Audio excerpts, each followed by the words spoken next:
Ноябрын 14-нд Гахас сарын 11-ний хөгшөө тулай үлэр. Ичгэл хамбалмын сургаал. Олон хүнүүд мэгзэн уншаад горохож явна. Ичгэл хамбалма. Оршлооны дөлхэн орын шимэг болсон богдол занхаа өгж айллаа.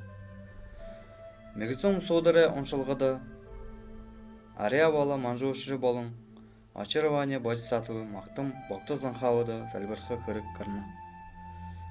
Энэ мэгзэн суударыг богдол занхаавын шавинаар багшдаа зориулсан гэж мэднэ. Занхаав багш хүнээ буйтай байж бурхан багшийн сургаал сайн ойлгож дэлгэрүүлж шадсан тул нэг насандаа бурхан болсон учраас энэ дөхөн орын шимэг мөн. Тэмөө тул дасан мэгзэн уншаад гороох бол таны нас өртөө болоод сансан хэрэгтнээ үтх.